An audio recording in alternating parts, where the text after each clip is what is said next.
CNN has reported that with President Biden planning to visit Saudi Arabia this month, that the current Democratic administration has decided to reset the relationship between Washington and Al-Riyadh.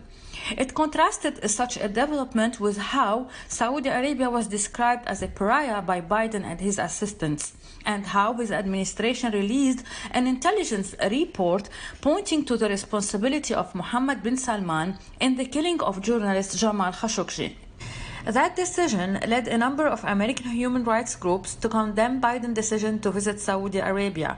According to The Hill magazine, Human Rights Watch, Freedom House, the James W. Foley Legacy Foundation and Project on Middle East Democracy, and others wrote the following letter to Biden.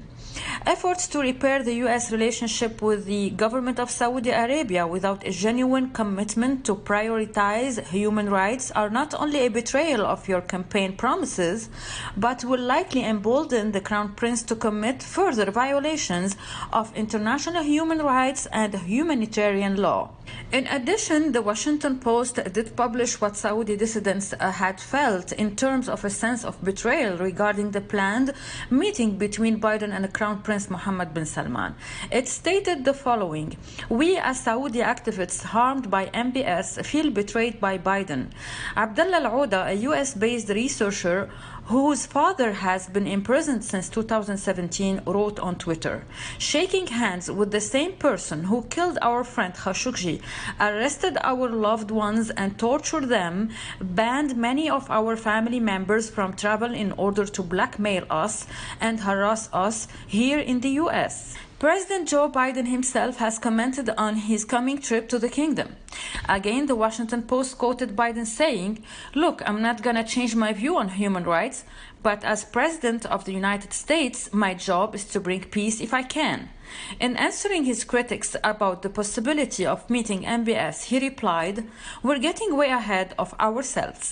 Foreign Policy magazine said that Biden is going to Saudi Arabia to form a regional coalition against Iran, but it blamed Trump for the failure of the current negotiations with Iran.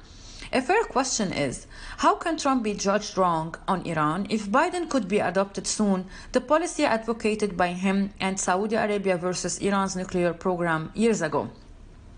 One more time, the Washington Post editorialized that Biden should speak up the truth with the Saudi officials he's going to meet. Yet, any truth has many facets, and the Washington Post did not recommend a certain policy that Biden has to push forward with the Saudis. The same quandary was expressed by the New York Times when it published a story indicating that Democratic Party leaders in Congress are urging the president to pressure Saudi Arabia not to cooperate with China in developing ballistic missiles. They want Biden to adopt a gradual approach to the relationship with the KSA. Furthermore, the statement attributed to the think tank Responsible Statecraft said that Biden must stop Saudi support of jihadi terrorism and the spread of Wahhabism. The only newspaper that appreciates the strategic value of Saudi Arabia was the Washington Times. It pointed out to how Saudi Arabia is increasing its oil production and is striking a ceasefire in Yemen. In conclusion, President Biden has to expand cooperation with the kingdom. This is the only way to make the Middle East a stable region, especially while the Iranians and the Qataris are leading a campaign to obstruct U.S. efforts to repair relations with Saudi Arabia. Hey, Maria Malouf here. Please click to like and subscribe to Maria Malouf TV YouTube page and catch our hottest interviews and most compelling analysis. You will not get it anywhere else.